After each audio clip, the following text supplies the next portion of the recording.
Assalamualaikum warahmatullahi wabarakatuh.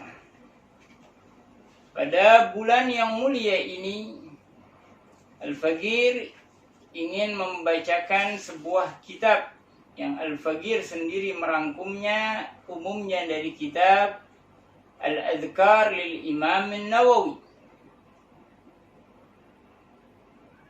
Sebab musabbab Al-Faqir mengumpulkan ini, banyak di luaran sana yang mengatakan bahwa zikir setelah salat adalah perkara yang bid'ah.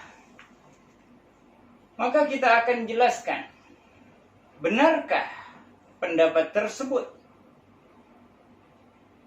Maka dari itu, Al-Faqir mengumpulkan ahadits An-Nabi sallallahu alaihi wasallam dan umumil ayah Qur'aniyah untuk menjawab perkataan-perkataan orang yang mengatakan bahwa zikir ba'da shalah adalah perkara yang bid'ah. Na'udzubillah. Di sini Al-Faqir mengatakan Bismillahirrahmanirrahim. Alhamdulillahi rabbil alamin wa bihi nasta'inu ala umuri dunya waddin. Allahumma salli wa sallim ala sayyididz dzakirin وإمام المتقين سيدنا محمد الذي أرسلته رحمة للعالمين وعلى آله وصحبه أجمعين ومن تبعهم بإحسان إلى يوم الدين وعلينا معهم وفيهم برحمتك يا أرحم الراحمين. أما بعد، فهذه رسالة مشتملة على أدلة الذكر والدعاء ما قبل الصلاة وما بعدها، مستدلا من كتاب الأذكار للإمام محي الدين أبي زكريا يحيى بن شرف النووي غالبا، وسميتها سبيل الأبرار من كتاب الأذكار. نسأل من المولى الكريم أن ينفع بها كما نفع بأصلها، إنه ولي ذلك والقادر عليه. Ini adalah risalah yang mencakup di dalamnya dalil-dalil zikir dan doa sebelum dan setelah salat. Yang mana dalil-dalil tersebut kami ambil kebanyakannya dari kitab Al-Adhkar karya Al-Imam Muhyiddin Abi Zakaria Yahya bin Sharaf An-Nawawi, dan Al-Faqir menamai risalah ini jalan orang-orang yang taat dari kitab Al-Adhkar. Kami meminta kepada Allah Subhanahu wa ta'ala yang maha dermawan agar menjadikannya risalah yang bermanfaat sebagaimana Allah memberikan kemanfaatan pada kitab aslinya. Sesungguhnya Allah pengurus akan hal tersebut dan Dia maha mampu untuk itu. وقد حث الرحمن عباده على أن يكثر من ذكره ويكثر من الدعاء والثناء له في كل أوقاته اتباعا لسنة حبيبه واقتداء بآثاره صلى الله عليه وسلم وعلى آله وأصحابه. Dan Allah Subhanahu wa ta'ala yang maha pengasih menganjurkan kepada hamba-hambanya untuk memperbanyak zikir, doa, dan memujinya di setiap waktu untuk mengikuti sunnah dan jejak kekasihnya Rasulullah sallallahu alaihi wasallam. Qala Allah Ta'ala, "Fadhkuruni adhkurkum." Allah mengatakan, ingatlah aku akan mengingat kalian. Alangkah mulianya orang yang mengingat Allah. Allah mengingatnya. Allah mengingatnya. Terkadang kita mengingat orang yang paling kita kagumi, namun belum tentu orang tersebut mengingat kita. Tapi lihat janji Allah, siapa yang mengingatku, aku akan mengingatnya. Maka kalian ingatlah kepada aku, kata Allah. Niscaya aku mengingat kalian. Ini dalam surat Al-Baqarah ayat 152. Dan Allah Subhanahu wa taala berfirman, qala Allah taala, وَالذَّاكِرِينَ اللَّهَ كَثِيرًا وَالذَّاكِرَاتِ أَعَدَّ اللَّهُ لَهُم مَغْفِرَةً وَأَجْرًا عَظِيمًا. Dan mereka para lelaki dan para wanita yang banyak berzikir kepada Allah, Allah menjanjikan untuk mereka ampunan dan pahala yang besar. Ini dalam surat Al-Ahzab ayat 35. Lihat, Allah telah mempersiapkan untuk mereka yang selalu berzikir kepada Allah ampunan. Di mana setiap manusia akan sangat butuh dengan ampunan dari Allah Subhanahu wa taala. Di mana di yaumil qiyamah tidak ada raja, tidak ada pemimpin, tidak ada yang mulia kecuali yang diampuni oleh Allah, yang dirahmati oleh Allah, dan yang diagungkan oleh Allah Subhanahu wa taala. Dan Allah Subhanahu wa taala juga berfirman, alladzina yadhkuruna Allah qiyaman wa qu'udan wa 'ala junubihim wa yatafakkaruna fi khalqis samawati wal ard. Allah berfirman, mereka adalah orang-orang yang selalu mengingat Allah. Ini sifat orang yang mukmini, yang selalu mengingat kepada Allah dalam keadaan berdiri, dalam keadaan duduk, dalam keadaan berbaring, dan selalu bertafakkur dalam ciptaan Allah mengenai langit dan bumi. Allah juga berfirman, ya ayyuhalladzina amanu dzkurullaha dzikran katsira. Wahai orang-orang yang beriman, ingatlah kepada Allah dengan ingatan yang banyak. Tambah banyak kita mengingat Allah, maka akan bertambah keimanan kita.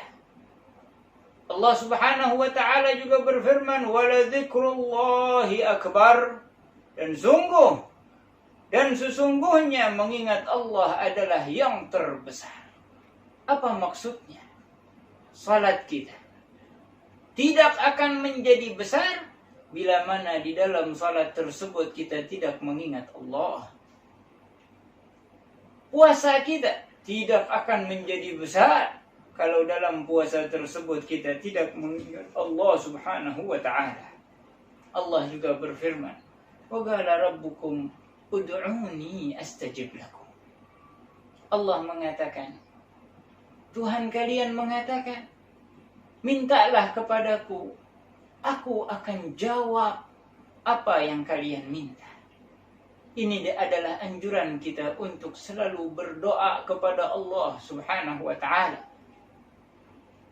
Dan Allah Subhanahu wa ta'ala berfirman, wa idza sa'alaka 'ibadi 'anni fa inni qarib ujibu da'watad da'i idza da'an. Dan jika engkau ditanya, ya Muhammad bin Abdullah, oleh hamba-hambaku mengenai aku, maka sesungguhnya aku maha dekat menjawab setiap doa orang yang meminta kepadaku. Minta apa ya Allah? Apakah engkau batasi permintaan tersebut? Tidak. Tidak ada batasan untuk kita meminta kepada Allah. Minta urusan dunia, minta urusan akhirat, minta untuk diri kita, minta untuk saudara kita, minta untuk yang hidup, minta untuk yang telah meninggal dunia. Semua tidak dibatasi oleh Allah Subhanahu wa ta'ala. Maka janganlah kita, makhluk yang lemah, makhluk yang hina, membatasi permintaan muslimin kepada Allah seakan-akan kitalah Tuhan tersebut dan Allah mengikuti keinginan kita. Wal'iyadzubillah. Maka jangan sekali-kali membatasi doa seseorang kepada Allah Subhanahu wa ta'ala. Mintalah kepada Allah apapun, dimanapun, kapanpun. Allah juga berfirman, walillahil asma'ul husna fad'uuhu biha. Dan sesungguhnya Allah memiliki nama-nama yang mulia, maka mintalah kepada Allah dengan nama tersebut. Di sini Allah menganjurkan kepada kita untuk meminta kepadanya dengan menyebut nama-namanya yang mulia, dan ini adalah mimbabit tawassul, di antara perkara-perkara ataupun dalil-dalil dianjurkan oleh Allah untuk kita bertawassul kepadanya. Kan tetapi kita tidak membahas panjang lebar tentang tawassul karena akan berkepanjangan.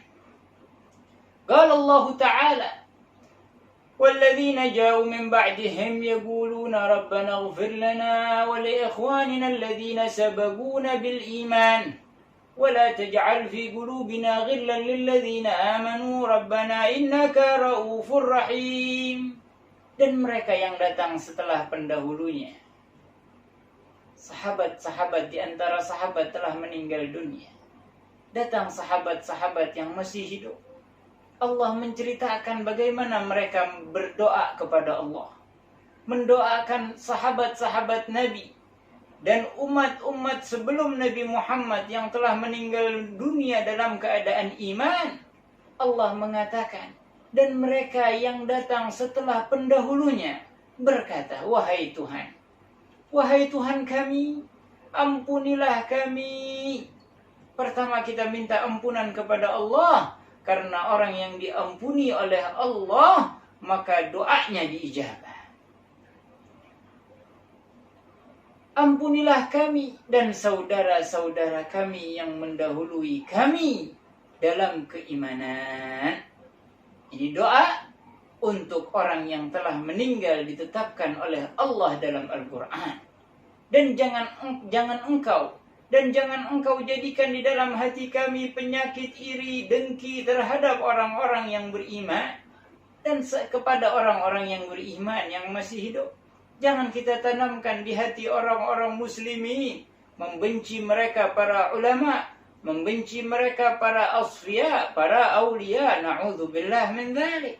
Tanamkan kepada hati muslimin al-mahabbah, cinta. Tanamkan di hati muslimin al-iman, at-taqwa, bukan menanamkan kebencian, menanamkan buruk sangka, menanamkan hal-hal yang negatif di hati mereka dengan keinginan dan dengan nafsu yang menggoda diri kita para muslimin, nafsu yang menggoda setiap manusia untuk menjadi yang termulia, agar pendapatnya adalah yang terbenar. La ilaha illallah. Jangan demikian wahai ikhwan. Kita ini bersaudara, al-muslimu akhul muslim. Innamal mu'minuna ikhwah. Fa aslihu baina akhawaykum. Bukan saling menyalahkan satu dengan yang lainnya. Jika ada yang tidak mau membaca zikir ba'da salah, fasya'nuh. Itu urusan dia. Kita tidak pernah mengatakan itu ahli bid'ah. Dan jangan sekali-kali yang menganggap bahwa zikir ba'da salah adalah perkara bid'ah menyalahkan orang yang berzikir. Karena orang yang berzikir memiliki hujjah, memiliki dalil yang kita akan terangkan nanti di tempatnya. Allah juga berfirman, wa qur rabbirhamhuma kama rabbayani shaghira. Dan katakanlah, ya Allah, rahmatilah kedua orang tua kami sebagaimana mereka berdua merahmati kami, menyayangi kami, mendidik kami saat kami kecil. Ini doa seorang anak untuk orang tuanya. Jadi tidak dibatasi oleh Allah kepada siapapun Anda ingin mendoakan, silahkan.